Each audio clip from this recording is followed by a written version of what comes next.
I am Lisa. And I'm Eric. Do you want to improve your English easily? If so, you're in the right place. So let's get started and make English easy. So, Eric, what are the words today? The first word today, tedious. Then we will continue with be willing to and to schedule. Then to run out of something. And the final one is on the house. Let's start with the first word. All right, Lisa. The first word we have is tedious. Tedious.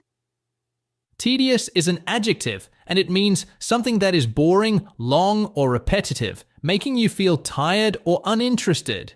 When something is tedious, it takes a long time to finish, and it's not very exciting. If something is tedious, it means it's not exciting and can feel really long and tiring. Let's look at the first example sentence. Filling out all the paperwork was so tedious that it took me hours to finish. This means that the paperwork was very boring and took a lot of time. It feels like it will never end. Good example, Eric. Here's another one.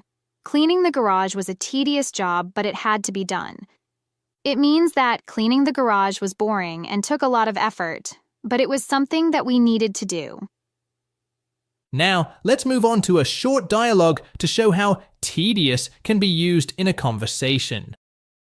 I really don't enjoy cleaning the house. It's so tedious. I know what you mean. Washing the dishes is the most tedious part for me. Yeah, it takes forever and feels like it never ends. That was a great example of how tedious can be used to describe a boring task. Eric, do you have any experiences where you found something tedious? Oh yes, I remember helping my friend paint his entire house. It was so tedious because it took days and we had to do the same thing over and over again. That sounds exhausting, Eric. I also remember a time when I had to organize all my files at work. It was really tedious, but I felt good when I finished it. So, Eric, do you think tedious is a common word in English? It's not something you hear every day, but it's a useful word when you want to describe something that's really boring or takes too long. You'll often hear it when people complain about tasks that they don't enjoy. And tedious is mostly used in both casual and formal conversations when you want to show that something is not enjoyable but still has to be done. Exactly, Lisa. Okay, have we finished explaining tedious? Yes, Eric. I hope our followers found the word tedious helpful. Let's move on to the next word. All right, Lisa. The next word is be willing to. Be willing to. Be willing to is an adjective that means that you're ready or happy to do something. If you are willing to do something, it means you agree to do it and you don't mind doing it. Exactly, Eric. If you are willing to do something, it means you're not being forced. You choose to do it, and you're okay with it. Now, let's give some examples to explain it better. Yes. Let me give the first example. Go ahead, Lisa. Here's the first one. She was willing to work late to finish the project. It means that she agreed to stay late and work because she wanted to help complete the project. Good example, Lisa. Here's another one. I'm willing to help you move into your new apartment this weekend. It means that I am ready to help you move, and I don't mind doing it, even if it takes some effort. Now, let's talk about a quick grammar tip. Be willing to is always followed by a verb, like willing to help, willing to try, or willing to stay. It shows what action you are ready to take. Absolutely, Eric. It's also important to note that be willing to is often used when someone is showing kindness or being helpful, even if it requires some extra effort. Now, let's move on to a short dialogue to show how to be willing to can be used in conversation. I heard you're looking for someone to help organize the event. Do you have anyone in mind? Not yet. Are you willing to help out? Sure, I'd be happy to help. I'm willing to do whatever you need. It was a good example, Eric. Yes, Lisa, it was useful. Eric, do you have any experiences where you were willing to do something for someone?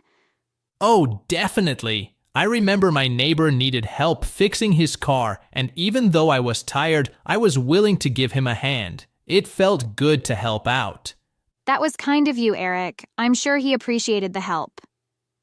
So is be willing to common in English? Yes, very common. You'll hear it a lot in both work and everyday situations when people agree to do something or are happy to help. It's a polite way to say, I'm okay with this. And to be willing to is used in both casual and formal situations. It's a great phrase to show that you're open to helping or taking action when needed. Yes, that's right, Lisa. Okay, well, I think we've covered the word. Let's move on to our next phrase. All right, Lisa. The next word is to schedule. To schedule. To schedule is a verb, and it means to plan or arrange something to happen at a certain time. If you schedule something, it means you're setting a time for it, like a meeting, a doctor's appointment, or even a study session. Exactly. Let me give an example sentence. We need to schedule a meeting to discuss the new project. This means that we need to set a specific time for the meeting so that everyone knows when it will happen. Great example, Eric. Here's another one. She scheduled an appointment with her dentist for next week. It means that she planned a time to see her dentist, and now it's set for a specific day. Now, let's talk about a quick grammar tip. To schedule is often followed by the event or activity you are planning. For example, schedule a meeting, schedule an appointment, or schedule a call. It helps make what is being planned clear. Now, let's move on to a short dialogue to show how to schedule can be used in conversation. Hey, Jack. When are we going to meet up to work on the project? I was thinking we could schedule it for Friday afternoon. Does that work for you? That sounds perfect. Let's schedule it for 2 p.m. That was a great example of how to schedule can be used to make plans. Eric, do you have any personal experiences where you had to schedule something important? Oh, yes. I remember when we scheduled a big family gathering. It took a while to find a time that was available for everyone, but once we scheduled it, it was much easier to plan the rest. That's a perfect example, Eric. I also remember scheduling my study time before exams. It helped me stay organized and made sure I had enough time to review everything. Absolutely. So, listeners, remember, to schedule means to plan something at a specific time. It's useful for keeping everything organized and making sure things happen on time. And to schedule is used in both casual and formal conversations. It's a helpful verb to use whenever you're planning an event, appointment, or anything else that needs to be organized. Well said, Lisa. Well, I think we've explained to schedule pretty well. Let's move on to our next word. The next word is run out of something. Run out of something. Run out of something is a phrasal verb, and it means to use all of something so that there is none left. It's used when you no longer have any more of a certain item, like food, money, or time. Exactly, Eric. If you run out of something, it means you've used it all up and now it's gone. It could be anything, like running out of gas in your car or running out of ideas during a discussion. Now, let's move on to some examples to make it clearer. Here's one. We ran out of milk, so we need to go to the store. It means that we used all the milk we had, and now there's none left, so we have to buy more. Great example. Here's another one. He ran out of time before he could finish the exam. It means that he didn't have enough time to complete the exam because all of his available time was used up. Now, let's talk about a quick grammar tip. Run out of is always followed by the thing that you no longer have. For example, run out of fuel, run out of patience, or run out of money. It helps make it clear what exactly is gone. Now, let's move on to a short dialogue. Oh no, we've run out of plates. What should we do? Don't worry, I'll go to the store and buy more. Anything else we're low on? We're also running out of drinks. Can you grab some? Sure, I'll get both. That was a good example of how run out of can be used to talk about needing more of something. Eric, can you think of a time when you ran out of something really important? Yes, I remember once I ran out of gas while driving. It was really stressful because I had to wait for help on the side of the road. That sounds tough, Eric. Yes, it was. What about you, Lisa?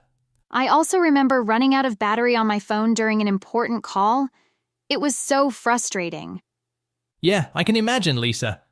So, listeners, run out of is very common. You'll hear it a lot in everyday conversations, especially when talking about things like food, time, or supplies. It's a useful phrase when you want to say that something is completely used up. And it's a helpful way to express when you need more of something, or when something is finished. Okay, well, I think we've reached the last word. What is the last word of today, Eric? All right, Lisa.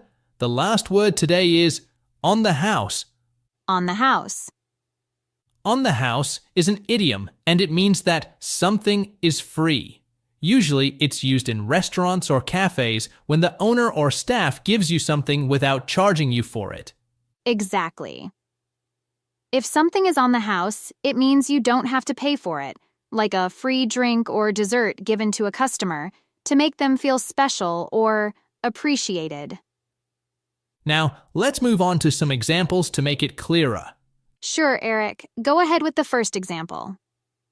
Here's one. The manager said that dessert was on the house because we had to wait so long for our food. It means that the manager didn't charge for the dessert as a way of apologizing for the long wait. Great example, Eric. Here's another one. After we finished our meal, the waiter brought us some tea on the house. It means that the tea was given to us for free as a nice gesture from the restaurant. Now, let's talk a little about the house. It's a great way to make customers feel valued. For example, sometimes restaurants will give a small dish or drink on the house to thank their regular customers. Now, let's move on to a short dialogue to show how on the house can be used in conversation. I can't believe how nice that dinner was. And did you see that they gave us dessert on the house? Yeah, and did you notice they also gave us coffee on the house at the end? It made the whole experience even better. Totally. I love it when places do something extra like that. It really makes you want to come back. That was a great example of how on the house can be used to describe a kind gesture.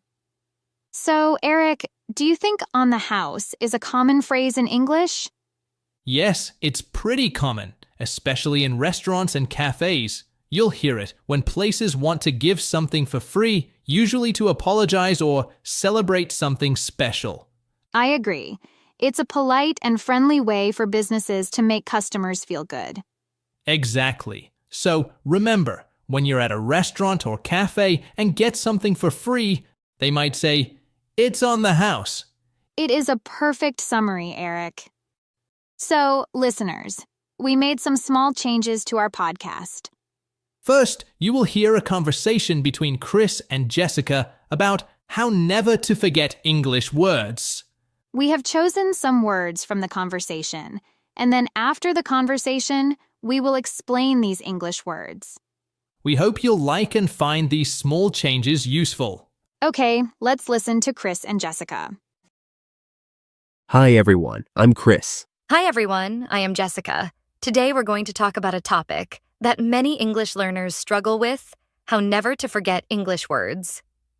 That's right, remembering new vocabulary can be tough. But we've got some tips to make it easier. So, Chris, have you ever forgotten a word you just learned? Oh, absolutely. It used to happen all the time. I'd learn a new word, and then poof, gone the next day. Same here. But over time, I found some techniques that really helped me remember new words. Me too. Let's share some of those strategies with our listeners. Great idea. One method I love is using the new word in a sentence right away. It helps me understand how it's used. That's a good one. Context is so important. When you use a word in a sentence, it sticks better in your mind. Exactly. And if you can relate the sentence to your own life, that's even better. For example, if you learn the word delightful, you might say, I had a delightful meal last night. Perfect. Another tip is to associate the word with an image or a story. Yes. Our brains remember pictures more easily than words. So, visualizing the meaning can really help. Like imagining a gigantic elephant to remember the word gigantic. That's a great example. I also like to use flashcards. They're simple but effective. Do you make them yourself? Sometimes, but there are also apps that let you create digital flashcards, which you can review on your phone. That's convenient. Speaking of apps, some use spaced repetition, which is a powerful tool for memorization. Repetition means reviewing information for longer periods of time. This method helps you to remember information in the long term. Exactly. It's like practicing just before you're about to forget. Another method is to teach the new word to someone else. Oh, I love that one. Explaining it to another person forces you to understand it better. And it makes the word more memorable. Plus, you might help someone else learn it too. True. Have you tried labeling objects around your house with sticky notes? Yes, it's a fun way to immerse yourself in English. Every time you see the item, you read the word, reinforcing it throughout the day. Exactly. Another tip is to read extensively in English. Definitely. Reading exposes you to new words and context, which helps you remember them. And if you come across a new word, try to guess its meaning from the context before looking it up. That's a good practice. It engages your brain more actively. How about starting a word diary? Oh yes, writing down new words, their meanings, and example sentences can be very helpful. Plus, reviewing your vocabulary diary regularly reinforces what you've learned. Speaking of reinforcement, don't forget to use the new words in conversations. Absolutely. The more you use a word, the less likely you are to forget it. If you don't have someone to speak with, you can even talk to yourself or record yourself speaking. That's a great idea. It might feel odd at first, but it really helps. Another idea is to group words that are related. Like learning all the words for furniture at once. Chair, table, sofa, and so on. Yes, grouping words thematically can make them easier to remember. Also, don't underestimate the power of repetition. Right. Reviewing words multiple times over several days is key. Yes. Creating a funny or unusual association can make a word stick. For example, to remember bizarre, you might think of a bizarre bazaar. That's clever. It makes the word more memorable. Lastly, try to stay curious and enjoy the learning process. A positive attitude makes a big difference. Learning new words is like unlocking new ways to express yourself. Well said, Chris. Thanks, Jessica. So, to recap, use new words in sentences, associate them with images, use flashcards and spaced repetition, and teach them to others. And label objects, read extensively, keep a vocabulary diary, practice speaking, group related words, use repetition, and stay positive. That's a great summary. Remember, everyone learns differently, so find the methods that work best for you. And don't be afraid to mix and match these strategies. Exactly. The goal is to make learning enjoyable and effective. Keep practicing and stay curious. Jessica and Chris together. Until next time, bye. Did you like the tips, Eric? Yes, I like them a lot. All of them seem very useful. In my opinion, the best one is to talk to yourself or record yourself speaking, so you can catch your mistakes, improve your fluency, and learn the words you learn. You know it is said, use it or lose it. This is a really effective way for our listeners to use the words they have learned. Yes, that is really a very effective way. Our followers should try it. I agree, Lisa. Okay, let's start today's words. What is the first word today, Eric? All right, Lisa. The first word is delightful. Delightful. In our very first podcast, Chris and Jessica talked about ways to remember new words in English, and one of the examples they used was the word delightful. As Chris said, if you learn the word delightful, you might say, I had a delightful meal last night. Today, Lisa and I are going to talk more about this great word. Delightful is an adjective, and it means something that is very nice or enjoyable. When something is delightful, it makes you happy. Right, Eric. Delightful is perfect for describing little moments that make life special. For example, if you say, I had a delightful afternoon at the park, it means you really enjoyed your time at the park. Exactly. You can also use delightful to describe people. For example, she has a delightful smile. It means her smile makes people happy. You can use delightful for many things: experiences, people, places, or even food. Imagine saying, this cake is delightful. It means it tastes really good and makes you happy. Yes, it's a great word to add positivity. If something makes you smile, delightful is a good choice. That's right, Lisa. You can use it for anything that makes you feel good. And remember, the more we use words like delightful, the more positivity we can spread. Absolutely, Lisa. That was a great word to start with, but we have even more exciting words to share. Yes, let's dive right into our next word. I think our listeners are going to find this one just as interesting. Okay, Lisa. The second word is gigantic. Gigantic. Gigantic is an adjective, and it means something extremely large or huge. Remember, in the first podcast, Chris said, like imagining a gigantic elephant, to remember the word gigantic. That's right, Eric. Gigantic is perfect for describing things that are much, much bigger than usual. For example, you could say, they constructed a gigantic concert hall downtown. This means the concert hall was much larger than a typical one you would see. Another example might be, the tree in our backyard is gigantic. This tells us that the tree is extremely large compared to the others around it. You can also use gigantic in a more figurative sense. For example, they built a gigantic statue for the city center. It means the statue was extremely large and noticeable compared to other statues around it. Eric, but how common is gigantic in everyday conversation? Well, it's fairly common, especially when people want to emphasize something that is exceptionally large, but it might not be as frequently used as simpler words like big or huge. So, listeners, next time you see something really big, whether it's a building, a tree, or an animal, you can describe it as gigantic. It's an effective way to add emphasis to your description. Okay, well, I think we have explained gigantic pretty enough. Let's move on to the next word.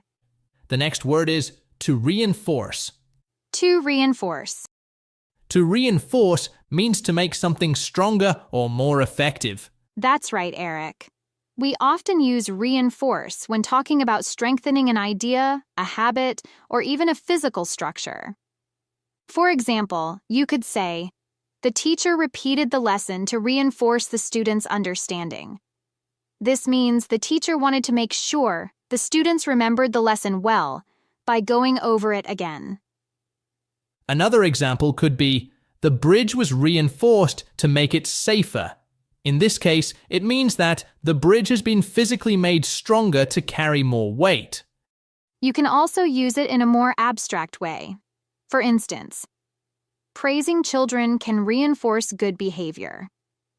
This means that by giving positive feedback, you are encouraging and making the behavior stronger.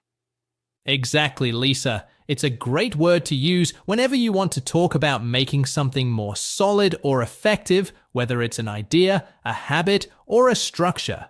So, listeners, try using reinforce when talking about making something stronger.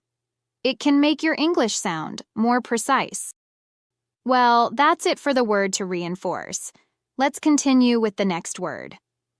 Okay, Lisa, the next word is underestimate. Underestimate.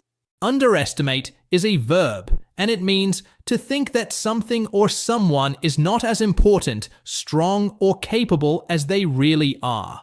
That's right. We use underestimate when someone thinks something is easier or less important than it really is.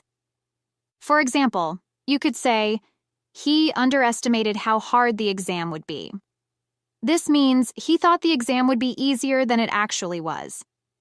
Another example could be, don't underestimate her abilities. She's very talented. People may not realize how skilled she is, but she has strong abilities. You can also use it in a more general way, like, they underestimated the amount of time required to complete the project. It means they thought it would take less time than it actually did. Exactly, Lisa. This word describes situations where someone does not fully understand something, like a challenge, a skill, or how much time they have. So, listeners, remember, try not to underestimate anything, whether it's a task, a person, or a challenge. It's always better to be prepared. Well said, Eric. Okay, now we've reached the final word of today's podcast. What is the final word, Eric? Okay, Lisa, you and I are going to discuss a really useful phrase as the final word of today. Stick in someone's mind. Stick in someone's mind. Stick in someone's mind is an idiom. It means something is so memorable that it stays in your mind for a long time. Exactly. For example, you could say, the teacher's explanation really stuck in my mind. This means that what the teacher said was very clear and interesting, so you don't forget it easily. On the other hand, sometimes, no matter how much I study, the information just doesn't stick in my mind. This shows how difficult it can be to keep something in mind. Another example might be, that movie scene really stuck in my mind. It means that the scene was so powerful or emotional that I couldn't stop thinking about it afterward. This idiom can also be used for things that are either good or bad. It could be a wonderful memory, like a fun day out with friends that sticks in your mind. Or it could be something that made you feel uneasy, like an awkward moment that you just can't forget. That's a great point, Lisa. This phrase helps us talk about those special things that leave a lasting impression. Whether it's a great piece of advice, an emotional moment, or even a catchy song that you can't get out of your head, it all just sticks. Absolutely, Eric. We can all think of something that is stuck in our minds, whether it's a happy memory or something, that taught us an important lesson. Okay, well, I think we've reached the end of today's podcast. Thanks for listening. Keep studying your English And stay tuned. Bye for now.